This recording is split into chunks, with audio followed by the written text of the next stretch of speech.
मैं डॉक्टर सुनीता कुलश्रेष्ठ, सह आचार्य, MSc college, आज प्रथम वर्ष के प्रथम प्रश्न पत्र में भक्ति काल के बारे में जानकारी दूंगी कि भक्ति काल में भक्ति का उदय कैसे हुआ और उसकी क्या परिस्थितियाँ थीं।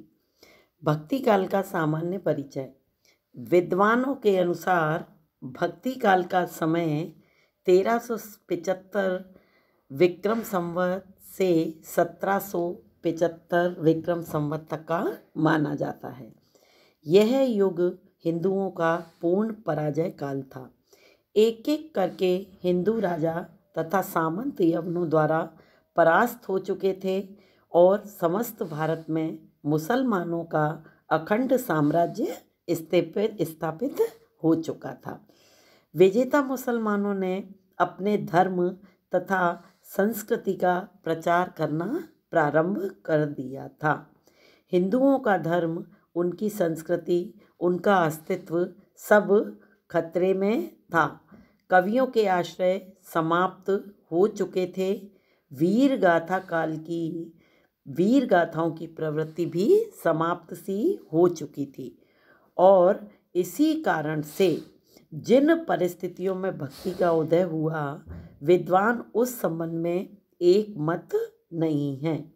किंतु इतना सत्य है कि इस युग में भक्ति की जो पवित्र धारा बही, उसने हिंदी साहित्य के माध्यम से समस्त जनमानस को आप्लावित कर दिया था। अब भक्ति का उदय। भक्ति दक्षिण भारत में अंकुरित हुई और उत्तर भारत में पल्लवित हुई। विद्वान इस संबंध में एकमत नहीं है कि भक्ति की मूल प्रेरणा उत्तरी भारत में विकसित हुई। आचार्य रामचंद्र शुक्ल का मत है कि अपने पौरुष से हताश जाति के लिए भगवान की शक्ति और करुणा की ओर ध्यान ले जाने के अतिरिक्त और कोई दूसरा मार्ग क्या था। डॉक्टर बाबू गुलाब राय जी का मत भी यही है। उन्होंने कहा है, हार की मनोवृत्ति में आध्यात्मिकता या श्रृंगारिकता की ओर झुकना मानव स्वभाव है। ये दोनों जो विद्वान हैं, पराजित मनोवृत्ति में भक्ति का उदय स्वीकार करते हैं। उन्हीं के प्रभाव से ये भक्ति का विकास हुआ है।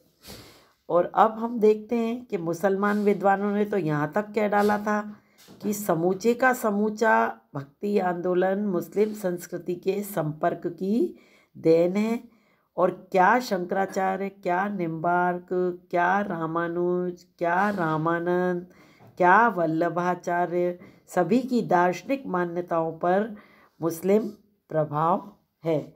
भारतीय विद्वान जो हुए ना, बाल गंगाधर तिलक और श्री कृष्ण स्वामी अयंगर आदि ने ये जो ऊपर मत कहे थे, इनका युक्ति युक्त खंडन किया है और भक्ति का मूलोद्गम प्राचीन भारतीय स्रोतों को सिद्ध किया है। और अब हमने वस्तुतः भक्ति भावों का मूल स्रोत हम वेद और पुराण मानते हैं। श्रीमद् भागवत इसका प्रमुख आधार है। अब हम ये देखें कि भक्ति काल के उदय की क्या परिस्थितियाँ रही हैं। भक्ति काल का जो उदय हुआ है, उसमें सर्वप्रथम भक्तिकालीन परिस्थितियाँ। अंतरिम भारतीय हिंदू सम्राट पृथ्वीराज की पराजय के अनंतर अन्य राजपूत नरेश भी एक के बाद एक पराभूत हुए, जिसके परिणाम स्वरूप भारत में यवन साम्राज्य की स्थापना हुई। मोहम्मद गौरी की मृत्यु के बाद भारत में गुलाम खिलजी, तुगलक सैयद तथा लोधी वंश के शासकों ने शासन किया। अफगान शासक प्रयास करने पर भी भारत में एक छत्र साम्राज्य की स्थापना नहीं कर सके। ये कह सकते हैं कि इन परिवर्तित राजनीतिक परिस्थितियों में दरबारी कवियों के नीड़ राज दरबार उजड़ गए और पराभूत हिंदू नरेशों की वीर गाथाओं को अब साहित्य में और अधिक अवकाश न मिल सका। और अगली हमारी जो परिस्थितियाँ थीं वो हैं सामाजिक परिस्थितियाँ। यवन विजय ने भारतीय सामाजिक ढांचे को झकझोर डाला।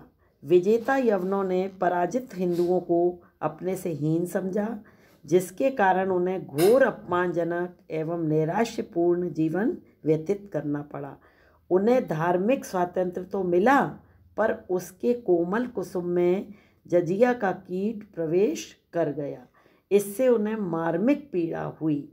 उनके धार्मिक विषयों का निर्णय भी काजी एवं इस्लाम धर्म के अनुसार देने लगे।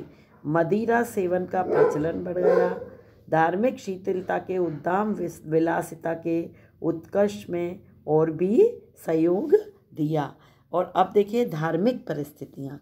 अतः पतित हिंदू जाति के अभ्युत्थान की चिंता धार्मिक आंदोलन बन गई। सिद्धों तथा नाथपंथियों की विलक्षण धार्मिक क्रियाओं से वह भयभीत थी।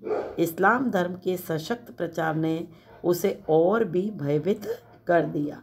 हिंदू धर्म की रक्षा के संदर्भ में उस समय एक नई धार्मिक चेतना का उदय हुआ। धर्म की इस नवीन चेतना को जन्म देने का श्रेय दक्षिण के कुछ संतों को है, जिन्होंने विष्णु भक्ति पर बल दिया। इनमें श्री संप्रदाय के प्रवर्तक रामानुजाचार्य का नाम उल्लेखनीय है। इनका आविर्भाव 12वीं शती में हुआ। इन्हीं के शिष्य रामानंद ने राम भक्ति का प्रचार किया। राम भक्ति के संदर्भ में भगवान राम का लोक रक्षक रूप प्रस्तुत किया गया, तो कृष्ण भक्ति के रूप में कृष्ण के लोक रंजक रूप की सर्जना की गई। ज्ञान के आधार पर ज्ञान मार्गी कबीर ने मानव मात्र के साम्य में हिंदू मुस्लिम एकता का प्रयास किया, तो प्रेम की प्रधानता देकर मलिक मोहम्मद जायसी ने धर्म की प्रेम मार्गीय शाखा का प्रवर्तन किया। धर्म की इन परिवर्तित परिस्थितियों में भक्त कवियों ने हिंदी में जिस साहित्य का सृजन किया वही भक्ति काल का साहित्य कहलाता है, जो अपनी उदारता में अप्रतिम है। अगली परिस्थितियाँ साहित्यिक परिस्थितियाँ। साहित्य की समृद्धि की दृष्टि से तो यह युग हिंदी साहित्य के इतिहास का स्वर्ण युग भी कहलाता है। भक्ति की जो पुनीत धारा इस युग में प्रवाहित हुई, उसने अभी तक जनमानस को अप्लावित कर रखा है। ब्रज तथा अवधी दोनों भाषाओं में काव्य रचना हुई। सूर, तुलसी, कबीर, मीरा जैसे कवियों ने इस युग को जन्म दिया। अब हमने देखा कि भक्ति काल की जो उदय की परिस्थितियाँ थीं वो निम्न जो अभी मैंने समझाई वो थीं। धन्यवाद।